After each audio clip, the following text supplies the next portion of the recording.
ચલો આજે કઈ વાર્તા સાંભળી? નીલુના પપ્પાની ગોટાળી. હવે જો વાર્તા તો તમે સરસ સાંભળી અને જવાબ પણ આપ્યા. હવે હું જે વાક્ય બોલું ને એ જો વાર્તાને અનુરૂપ અને સાચું હોય તો તમારે તરવાનો અભિનય કરવાનો, અને જો હું બોલું એ વાક્ય ખોટું હોય ને તો તમારે બુડ બુડ બુડ એવું બોલવાનું. પણ પહેલા વાક્ય સાચું છે કે ખોટું તે જણાવવાનું. હા, ચાલો પહેલું વાક્ય હું વાંચું છું.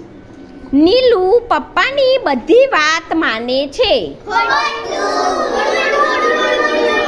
શાબાશ બેટા. ચલો બીજું. નીલુ ખૂબ ઊંચે તરતી હોડીને અડવા જાય છે. ત્રીજું વાંચો, આરતીબેન વાંચો ત્રીજું વાક્ય. ત્રીજું વાક્ય બેટા. માછીમાર નીલુને મારી નાખે છે. બોલો. તો શું કરે છે ભાઈ? મારી નાખે છે કે હા પકડીને લઈ જાય છે અને ક્યાં વેચી દે છે? હા, માછલી ઘરમાં, ઓખાના દવાખાનામાં માછલી ઘર છે ત્યાં. ચલો તમને સમજાઈ ગયું. 4 નંબર. મછલીપુરની માછલીઓને ઓખાના રસ્તાની ખબર છે. સાચું. તો શું કરવાનું? તરવાનો અભિનય. Very good. ચલો 5 નંબર.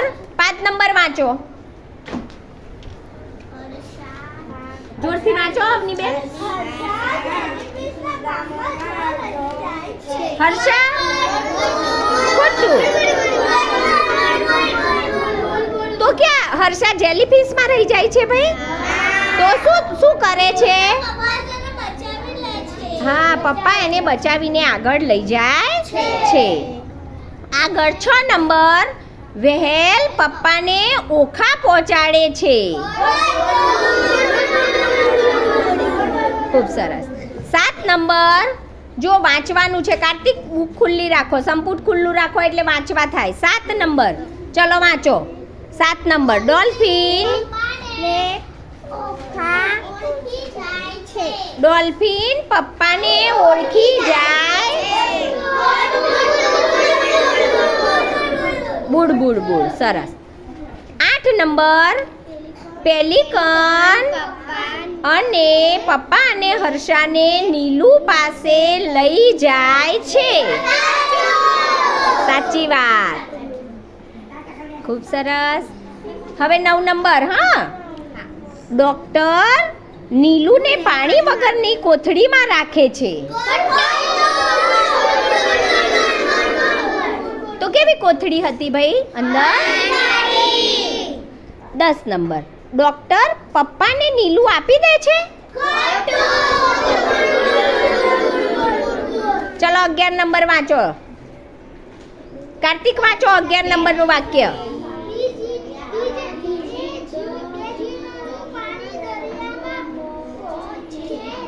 જોરથી બોલો.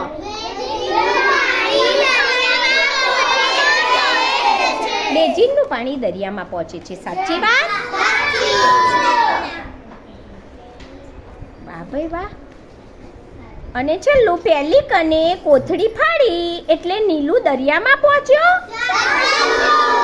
સાચી વાત. હવે જુઓ, હવે છે ને તમારી બુકમાં યોગ્ય વિકલ્પ આપ્યા છે. જુઓ, પહેલું હું વાંચું છું, એની નીચે 3 જવાબ છે.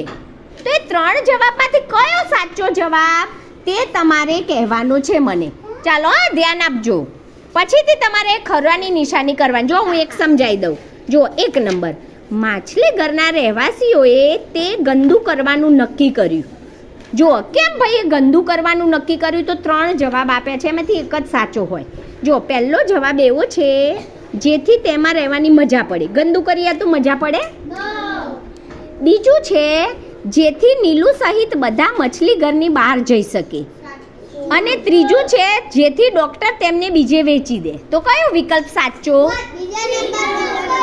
હા, વચ્ચેવાળો સાચો છે ને? તો ત્યાં તમારે ખરાની નિશાની કરવાની છે. સારું, ચલો બીજું વાંચવાનું તમારે. ચલો દિશાબેન વાંચો. 2 નંબરનું વાંચો બેટા. પપ્પા વાંચો. 2 જણ બોલો, વાંધો નહીં. હા, પપ્પા નીલુને શોધવા નીકળ્યા છે તે વાત પેલિકન સુધી કેવી રીતે પહોંચી? કોણે કહી હતી ભાઈ? જો આ સાંભળો, પહેલો વિકલ્પ છે પપ્પાએ કરચલાને મોટી માછલીઓને કીધી હતી કે પપ્પાએ મોટી માછલીને કીધી કે પપ્પાએ કાચબાને? જે પહેલા કોને કહી હતી વાર્તા? હા, અને કાચબાએ કોને કહી? અને માછલીઓએ કોને કીધી? કરચલાએ કોને કહી? અને ડોલ્ફિને? વાહ ભાઈ વાહ. તો ચલો, કયો વિકલ્પ આવશે? જુઓ અંદર. શાબાશ, ત્રીજા નંબરનો જુઓ. પપ્પા પછી એરોની નિશાની કરી છે. કાચબો, મોટી માછલી, કરચલો, ડોલ્ફિન. એટલે કયો વિકલ્પ સાચો છે? ત્રીજા નંબરનો. શાબાશ. ચલો હવે ત્રીજું વાંચો. ઉર્વશી, ત્રીજા નંબરનું વાંચો. બોલો. 3 નંબરનું.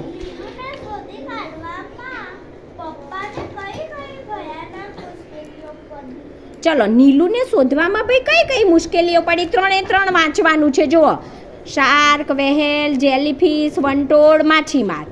એ સાચું કે બીજા નંબરનું? જુઓ, કાચબો, પેલિકન, હર્ષા અને ગોગલ્સ. મુશ્કેલી કઈ પડી? શોધી કાઢો. મછલીપુર, દરિયો, ખંભાત. આમાં મુશ્કેલી કઈ છે? પહેલી. શાબાશ. કારણ કે ભાઈ જુઓ, કાચબાએ મદદ કરી હતી, પેલિકને મદદ કરી અને હર્ષા, એટલે બીજું તો આવે જ નહીં. ગોગલ્સે પણ મદદ કરી અને ત્રીજામાં મછલીપુર છે તો એણે મદદ કરી. તો તમારો જવાબ સાચો છે, માછલીઓએ. હવે જુઓ, તમે કહો, તમે સૌથી વધારે શાબાશી કોને આપશો આ વાર્તામાં? અને તમે? શાબાશ. બધાએ થોડી તો મદદ કરી. જુઓ, શરૂઆતમાં હર્ષાએ મદદ કરી, પછી શાબાશ, કાચબાએ મદદ કરી, મછલીપુરની માછલીઓએ મદદ કરી અને પેલિકને પણ ખૂબ મદદ કરી. શાબાશ. હવે જુઓ, કોણે શું કર્યું એ તમારે ઓળખવાનું. હા, કોણે શું કર્યું? જો હું વાંચું છું, બરાબર ધ્યાન આપજો. ચલો, આ રહ્યું. ચલો, પહેલું વાંચું. હા, પપ્પા અને હર્ષાને ઓખાનો રસ્તો બતાવ્યો. ચલો યાદ કરો, કોણે ભાઈ? પપ્પા ને.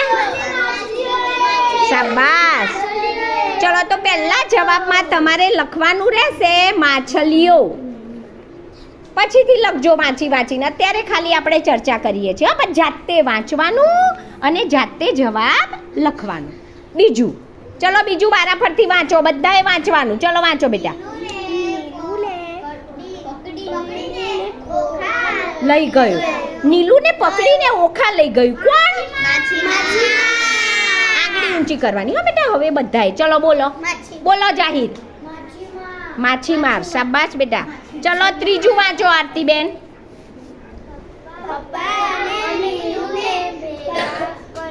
પપ્પા અને નીલુને ભેગા કર્યા. કોણે? શાબાશ, પેલિકને. કોણે? હવે દર્શને વાંચવાનું. હા દર્શન, ચોથું વાંચો. ચલો વાંચો. વાંચ તીશા, બોલ. ખંભાતથી ઓખા સુધી પપ્પાને સાથ આપ્યો. ચલો હવે સાંભળો. ખંભાતથી ઓખા સુધી પપ્પાને સાથ આપ્યો. કોણે? ભાઈ વાહ, શાબાશ. તો કાચબાએ સાથ આપ્યો. ચલો 5 નંબર વાંચો.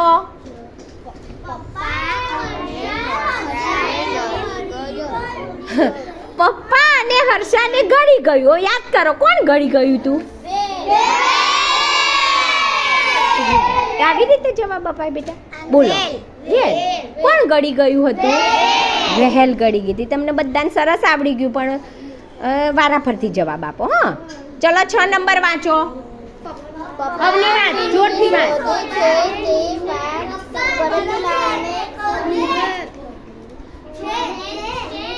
ચલો શું બોલ્યા? પપ્પા નીલુને શોધે છે એ વાત કરચલાને કોણે કરી ભાઈ? કોણે? ના, યાદ કરો. જો કોણે કરી હતી? જો કરચલાને વાત કરી ને, તો કરચલાની ઉપર કોનું ચિત્ર હતું? તમે પેલું જોયું ને હમણાં? હા, કરચલાને કોને કહ્યું તું? જો આ ચિત્રમાં જુઓ આ કરચલો છે ને હા તમારો જવાબ સાચો છે. કોણે કહ્યું તું કરચલાને? માછલી. કોણે કહ્યું હતું? જુઓ ચિત્રમાં જુઓ તો ભૂલી ગયા હોય ચિત્રમાં જુઓ. ચિત્રમાં જુઓ બેટા. એવું નહીં, હજુ સમજ્યા નહીં તમે. પપ્પા નીલુને શોધે છે એ વાત કરચલાને કોણે કહી હતી? જુઓ તો. શાબાશ, માછલીએ. કોણે કહી હતી? ચલો આગળ હવે 7 નંબર. પપ્પા અને હર્ષાને વંટોળ પાર કરાવ્યો. આંગળી ઊંચી કરીને જવાબ આપો એટલે મને ખબર પડે. ચલો વિહાન બોલો બેટા. હા, કોણે પાર કરાવ્યો? ચલો આગળ. નીલુને શોધવા મોટી મોટી તકલીફો વેઠી. કોણે વેઠી તકલીફો? મને આંગળી ઊંચી કરીને એક જણ સરસ જવાબ આપો. શાબાશ, નીલુના પપ્પાએ અને એની સાથે સાથે હર્ષા પણ હતી. 9મું, મછલી ઘરને ગંદુ કરી દીધું. કોણે કરી દીધું ભાઈ? બોલો બેટા. નીલુ. જાનવી બોલો. શાબાશ. નીલુ અને તેના દોસ્તો. એટલે બંને લખવું પડશે. આગળ હવે જુઓ. હવે આ બધા પાત્રો આવી ગયા. કોણ બોલે છે? કોણે કર્યું? હજી કોણ બાકી રહ્યું છે? વિચારો. 2 નામ આપો. આ જવાબ તમે બધા બોલ્યા ને, એમાં કોણ કોણ બાકી રહી ગયું? જો તમે અંદર જે બોલ્યા એમાં કોનું નામ નથી આવ્યું? શાર્કનું નામ નથી આવ્યું. અને બીજું કોનું નામ નથી આવ્યું? માછીમાર. આમાં જે બોલ્યા ને ના આવ્યું તું બીજા નંબરમાં માછીમાર. તો બીજું કોનું નામ નથી આવ્યું? શાબાશ. બોલો ઉર્વશી. હા, આમાં હમણાં આપણે બોલ્યું ને કોણ શું કર્યું, કોણે શું કર્યું, એમાં જેલીફિશનું. એટલે તમારે જુઓ અહીં નીચે 2 જગ્યા આપી છે ને, એમાં એકમાં લખવાનું શાર્ક અને બીજામાં લખવાનું જેલીફિશ. ઓકે, ચાલો હવે બધા પોતાની પેજ નંબર સંપુટના 90 નંબર ઉપર ઉપરના ભાગમાં ટીક કરવાનું છે ને નીચે કોણે શું કર્યું એ લખવાનું છે. ચાલો લખી નાખો.